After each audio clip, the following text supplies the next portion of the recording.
All right, guys. Well, I'm back today taking a look at the Benelli 1014, at least the civilian version of the military's Benelli 1014. Now, this one is going to have some features that are going to be different than the actual 1014 that the military uses, and we'll talk about those. But in general, this is an overview of this shotgun. I've been running it now for about a month, and I've fallen in love with this. I just grab this every time I get in a side-by-side, take it down to the range, run more rounds through it. We've done a lot of extensive testing, and later we're going to be firing some rounds down at the range to see the effectiveness of buckshot and different types of slugs at different various distances at a car door, so you don't want to miss that. Now, before we get too far into it, I do want to give a huge shout out to Target Sports USA for always sponsoring and helping out the channel.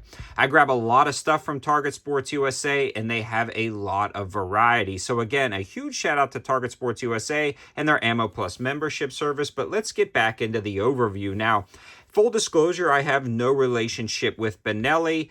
I have met some of their guys before. Love to work with them, but I actually grabbed this one used in like new condition. It is in its factory configuration with no modifications made. You hear that, YouTube? It's fully YouTube legal. Now, in a nutshell, this is an 18.5-inch length semi-auto shotgun with a 5-round tube with a limiter on the end. Because of importation reasons, they have to do that. This one also comes with a fixed skeletonized stock, not the adjustable stock.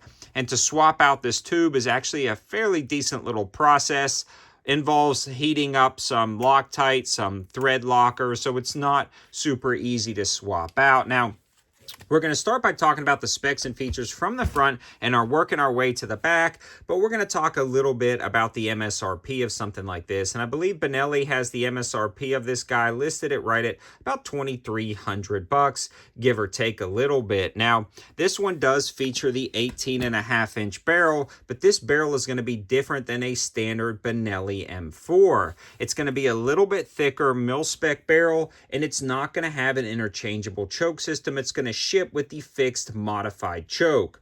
On top of that, though, you are getting the ghost ring sights on the front and the peep rear sight on the back, so it's a pretty nice sight setup for this particular barrel. Now, if you look at the forums, a lot of guys are saying you can't run slugs through a 1014 barrel because it's a fixed modified choke, and a lot of guys who have claimed to talk to Benelli get mixed responses. Now, for me, this is a mil-spec shotgun. It's a beefy shotgun. It's a Benelli. I've run slugs. I haven't had issues, but that's not Benelli saying that. That's me saying that, so you may want to check with your Benelli vendor before firing a particular slug. We'll be shooting a few more down at the range to show you guys accuracy, but again, I've had no issues firing slugs out of this barrel. It's a freaking beefy barrel. Now, right below that barrel, you see this tube extension block right here. This is not going to allow it to go past 5. There's options available to remedy that situation. Right here at where the barrel lockup meets with the gas system, you're going to have this sling loop. I'm running the Magpul MS1. Just did a review on this. Highly recommend this sling. If you haven't seen that review, one of my go-to kind of 2-point quick adjust traditional slings. Now, right past that, you're going to have the handguard. Nothing to write home about. There are so many different aftermarket ones if you don't like this, but it does the good job. Fairly decent texture. That plastic handguard that you know and love or hate on a Benelli. I personally like it. No issues there. Now, the receiver is going to be a little bit different with the fact that it's got that laser and gray flag that denotes that this is a 1014, but for all intents and purposes, seems to be about the same. The loading of the mag tube is very easy. I never get my thumb caught on the loading gate. It loads very simply. It loads like a traditional Benelli M4, but if you haven't seen my M4 review, this one loads very nicely. You don't get your thumb caught. It's very elegant. You've got some nice coatings on here so you don't get a ton of corrosion. Just a great shotgun to load in general. The cons of something like this would be that the bolt hold open or bolt drop button is small. It's just small. It is what it is. The 1301 Tactical, the Beretta A300, some of the competing shotguns in the market have much larger bolt drops. That's just small on a Benelli, but it works. It does the job. No issues there. And the bolt itself is great. It's a solid constructed bolt. Never had any issues with parts breakages on any of my Benellis, but this 1014 is built like a tank. Now, we're going to talk about the gas system in a second, but I do want to complete out the specs and features on the upper. This is drilled and tapped for a rail, comes with the rail in the box already mounted, and you have that rear peep sight adjustable for windage and elevation. But this seems fairly dialed in from what we've shot down at the range. You get the traditional kind of rubberized grip, cross back rear trigger safety, polymer trigger guard, but never had any issues with durability. And then you get this fixed stock with the rubberized butt pad on the back. Now, this stock is fully capable of being an adjustable stock. The only thing limiting it is the actual tube itself, and you can swap that out. But for 922R compliance sake, it doesn't ship like that. Now, with all of those basic specs and features out of the way, let's talk about the gas system and its function down at the range. The M4 and the 1014 is one of the only Benellis that really utilizes their Argo gas system. And that patented Argo gas system is an auto-regulated gas-operated system, and it runs incredibly quick. A lot of the M2s and M3s are inertia-driven systems, and you can have cycling issues with inertia-driven systems, meaning when you can overrun them or you can outrun them, meaning you can pull the trigger before the bolt gets fully home if you're just running and gunning and mag dumping. It's going to be hard, or if not impossible, to do that with the M4 because it's a much quicker cycling action and it runs a wide variety of loads and it helps mitigate the recoil. Man, I can dump birdshot out of this all day and my shoulder is perfectly fine. Moving to buckshot, yeah, you're going to notice it, but it mitigates that recoil pretty darn good for a semi-auto shotgun. Running some of the low recoil slugs, it is like shooting birdshot. You can just dump these Fiocchi slugs. We're going to be shooting a few more of those in the next part of this video. And standard power slugs. You know you're shooting them, but your shoulder's going to be fine. It's going to survive. If you're used to shooting a 12 gauge, this one is a little bit better than average when it comes to recoil management, so good on Benelli. It balances well. It feels well. And it just works. It literally works every time you pull the trigger. I love this shotgun. Getting back to the stock, some would say, oh man, that doesn't look comfortable. It's comfortable. Rubberized butt pad, solid lockup. You don't have much play. You have a slight amount of wiggle to that stock. Again, you can swap that out with any standard Benelli stock if you don't like it, but I'm leaving it as is from the factory when it comes to the stock configuration because I really don't feel like changing out the tube. And the length of pull is perfect for me down at the range.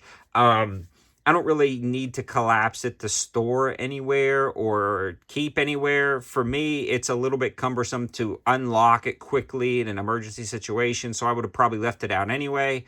It may change in the future, but that is what it is. But let's head down to the range one more time, go with an infield overview of the accuracy and performance running slugs and buckshot, since that was a question about the 1014. Then we'll come back and give you guys my opinions. Now for a pattern test with the 1014 double-aught Winchester buck at 7, 15, and 20 yards at the car door. We'll check the spread as well as the damage at these distances.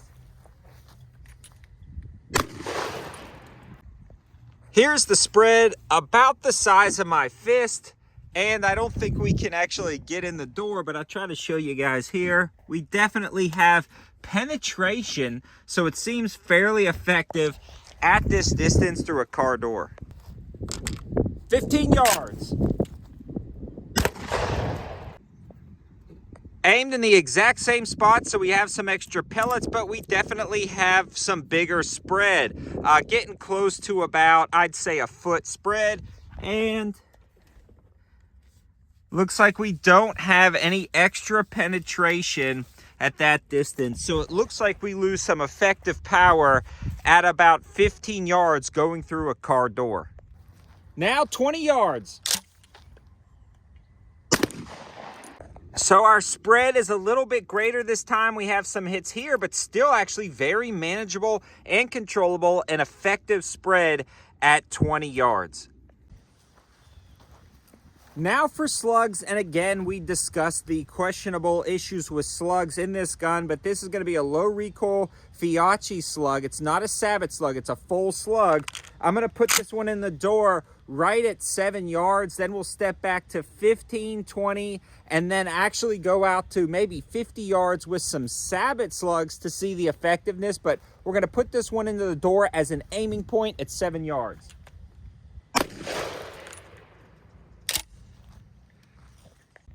No issues there, and that one went straight through. We do have penetration on the other side, so no issues there.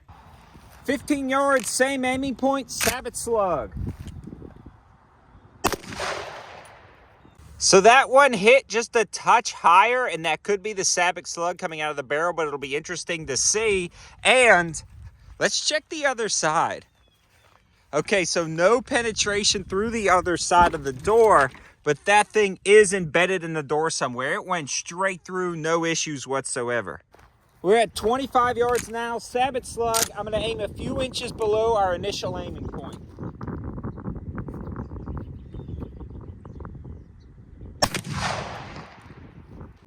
All right, guys, right there. I was aiming right about here, so that could be a little bit of me, a little bit of the shotgun, but so far seems very practically accurate with sabot slugs and standard slugs all the way out to 25. Let's stretch it back a little bit further to 50. Last sabot slug, 50 yards at the car door. We're gonna test the effectiveness of this guy right here. We'll see how it goes.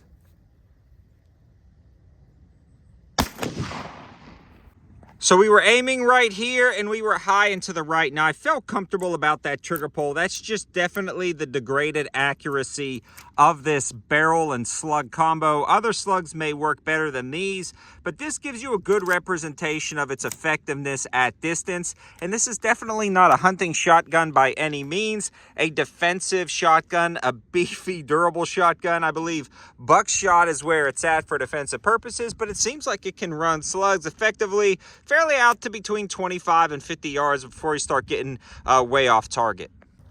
Off camera, I just ran some of those low recoil slugs from Fiocchi at about 40 yards and was plinking targets no problem. We're at about 65 now. I'm gonna do a freehand shot, see if we can hit that steel silhouette behind the cars.